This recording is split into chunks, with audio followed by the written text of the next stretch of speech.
keberhasilan mentor itu apakah mentis itu tuh bisa paham terkait dengan project yang bakal dia buat. Perkenalkan, namaku Winidea Monica. Kesibukanku sekarang itu sebagai Senior Associate Product Designer di Halodoc. Nah, sekarang tuh fokusnya itu lebih di Business Unit Insurance kalau di Halodoc itu sendiri. Nah, kalau untuk pathway-nya sendiri, karena product designer ya, pastinya related dengan UI UX designer. Kebetulan sekarang ada responsibility di kelas C. Kalau untuk mentoring nih, kalau untuk yang berkelanjutan kayak misalnya kelas Kampus Merdeka kan sebulan kita belajar misalnya UX research sama satu lagi design thinking gitu. Pokoknya yang ada kelas itu tuh pertama kali banget sih gitu pengalamannya. Nah, kalau sebelumnya itu tuh cuman kayak jadi mentor tamu gitu, Mbak. Jadi kayak ngomongin terkait karir, sehari udah selesai gitu, kayak seminar gitu. Nah, kalau untuk pengalamannya yang untuk ngajar kayak rasa dosen gitu ya, Kak ya, itu baru pertama kali di My EduSoft ini. Jadi aku makasih banget sama My EduSoft udah percaya dengan aku, udah 2 kali nih, udah 2 batch di sini untuk menjadi mentor UI UX.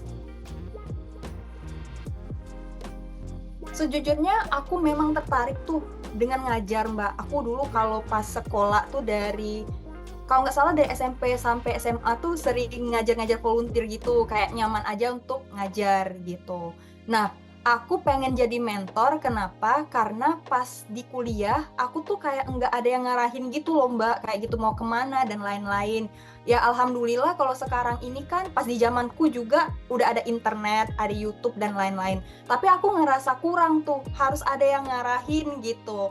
Nah, makanya pas ada tawaran mentor ini tuh aku pengen gitu, pengen kayak involve, jangan sampai entar kejadian orang-orang seperti aku dulu gitu. Jadi kalau mereka merasa kayak ngerasa nggak bisa diarahkan atau bingung mau diarahkan kemana. Nah, dengan ada mentoring ini tuh diharapkan teman-teman lain itu tuh bisa tahu, oh berarti kalau ngerjain A ini seperti apa, oh aku nextnya seperti apa gitu sih. Jadi awal tujuannya kayak gitu sih, Mbak. Aku tuh selalu kalau ngomong sama mentisku, kalian jangan takut untuk belajar desain dan lain-lain. Karena hal utama sebelum ngedesain, itu tuh kita harus paham dulu terkait dengan hal yang kita lakukan. Lebih mengarahkan bagaimana cara mereka nih menentukan problem statement, terus bagaimana cara menemukan solusi, bagaimana melakukan mencari tahu kebutuhan kayak research dan lain-lain, lebih ke cara berpikir dulu. Nah, kalau di desain itu namanya design thinking. Design thinking itu juga kayak bisa membungkus bagaimana caranya kita membantu kita untuk berpikir critical thinking kayak gitu. Jadi menurutku sih materi design thinking ini tuh general banget sih gitu, bisa dilakukan untuk jurusan apapun. Jadi aku lebih nge-highlight itu dulu gitu. Kalau udah paham nih terkait dengan cara berpikir, baru deh kita coba masuk ke praktek kayak misalnya Adobe Illustrator karena ada di My EduSoft, terus juga ada Figma. Nah, lebih cara berpikir dulu lalu kita praktek gitu. Yang berkesannya adalah sebenarnya sih aku tuh berkesan kalau ngelihat dari beberapa mentisku, dari dia merasa kayak bingung pengen gimana, kemudian pas ngelihat di caption project mereka bisa ngerjain. Jadi aku ngerasa happy sih terkait dengan itu. Terus next-nya udah caption project kan mereka udah selesai kayak gitu kan. Nah, kita tuh nggak pernah kayak putus kontak gitu. Jadi bisa nanya progresnya gimana. Nah, sekarang ada yang magang di tempat lain gitu. Jadi ibaratnya ternyata My EduSoft ini, Kampus Merdeka dan pengalamannya ini tuh bisa dijadiin kayak loncatan dia untuk ke tempat magang selanjutnya gitu. Jadi menerima sebuah informasi kayak mereka itu bisa involve, itu aku suka banget sih. Penilaian ini itu mungkin berbeda-beda dengan mentor lain ya. ini tuh mungkin untuk diri aku aja, mungkin untuk mentor lain tuh berbeda kayak gitu. Aku disclaimer ini biar apa ya, biar tahu bahwa ini tuh asumsi atau perspektif diriku sendiri. Keberhasilan mentor itu apakah mentis itu tuh bisa paham terkait dengan project yang bakal dia buat. Misal kayak gini, kan di capstone project tuh kan kita ada brief, kemudian dibaca, kemudian bagaimana si mentis itu mengolahnya. Nah, bukti bagaimana mentor itu berhasil ketika si mentis itu bisa mengerjakan sebuah capstone project itu. Kalau misalnya kalau di UI UX ngebuat sebuah website misal kayak gitu. Nah, mereka tahu tuh, oh ngebuat website seperti A, B, C, D, kemudian mereka bisa juga present ke company tersebut. Nah, menurutku itu adalah bukti berhasil mentor kayak gitu. Terus yang kedua adalah ketika udah selesai mentoring gitu kan Kampus Merdeka di My EduSolve, ternyata si mentis ini tuh di dunia di luar itu bisa lagi kayak mendapatkan hal lain, kayak misalnya mau mentoring lagi atau misal dia magang lagi gitu dan lain-lain gitu sih. Kalau menurutku keberhasilannya itu dilihat dari situ dulu. Wah, tantangan mentor itu lumayan banyak sih. Pertama adalah kebetulan aku kelas pagi gitu. Jujur aku kan kerja juga kan, jadi kayak membagi waktu itu agak struggle. Bagaimana caranya jam 6 itu biasanya tuh aku ngebaca dulu materi gitu, apa aja yang kemungkinan nih bisa jadi pertanyaan. Juga kadangan aku nyiapin kayak praktek gitu agar teman-teman tuh enggak bosen tuh kayak materi aja kayak gitu. Kalau dengan praktek semoga mereka ingat, jadi preparationnya gitu.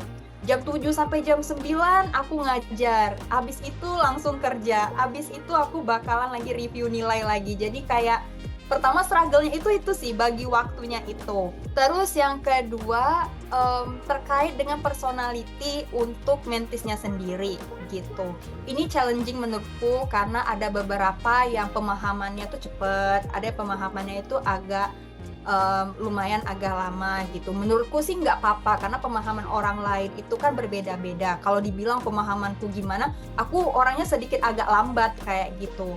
Nah, makanya aku selalu kayak memberikan waktu pertanyaan kayak one on one, maybe kayak diskusi dan lain-lain gitu. Yang ketiga, selain pemahaman, itu ngomongin terkait dengan personality dari pribadi, kayak sifat mereka gimana. Ada sometimes yang kadang aku ngerasa kayak kok mereka berpikirnya kayak gini ya. Kadang sometimes tuh ada rasa kayak emosionalnya sedikit gitu. Kan Gen Z itu kan agak blak-blakan gitu kan kalau bicaranya beda. Kalau kayak zaman aku dulu, kayak aku kan generasi milenial akhir nih, 96. Jadi kalau generasi milenial tuh ngerasa kalau misalnya kayak di dosen tuh agak hormat, kayak ngomong tuh mikir-mikir kayak gitu. Tapi aku dapetnya kalau pas di Gen Z itu kayak blak-blakan kayak gitu ngomongnya gitu. Agak shock sih, tapi it's okay lah. Yang penting mereka ngerti, paham, dan yang kedua saling memahamin. Misal kalau aku ngerasa kayak oh mereka jangan kayak gini nih cara nyampainnya, biasanya aku kayak kasih contoh, sebaiknya jangan kayak gini tuh untuk nyampainnya. Karena menurutku ya sifat kayak gitu sih jangan selalu ditampilkan gitu, apalagi di dunia kerja kita nyampur gitu kan, bukan generasi Z aja tapi kan ada milenial, ada generasi X gitu kan. Jadi saling memahami, saling mengertinya tuh seperti apa, cara komunikasi yang baik seperti apa kayak gitu. Menurut aku sih kutu loncat atau job hopping itu tuh nggak apa-apa sih menurut aku, asalkan sesuai dengan prosedur. Jujur ya, aku tuh sebenarnya kalau karir di awal, ini aku agak cerita dikit nggak apa-apa ya Mbak ya. Jadi aku tuh karir di awal tuh sebenarnya bukan UI UX loh Mbak, gitu. Aku tuh sebagai ETL developer, kayak data analis lah kayak gitu di sebuah bank. Nah kenapa sampai di UI UX designer kok beda banget kayak gitu kan? Ya, kalau misalnya ada sebuah pengalaman di mana kita tuh mau dapetin kerja itu kan dulu agak susah banget gitu kan. Jadi yang di mindset kan tuh gimana dapat kerja dulu deh gitu. Lalu kalau udah dapat kerja, ada gaji itu diolah untuk belajar untuk jadi UI UX. Jadi Mindset aku tuh kayak gitu dulu tuh Mbak, kayak gitu. Jadi aku tuh dulu tuh setahun di data analis itu, kemudian aku jadi kutu loncat lagi. Aku pengen dapat gaji yang lumayan gitu. Jadi aku sebagai QA gitu di Klik ACC nama PT-nya. Oh ya, sorry, di data analis itu aku setahun.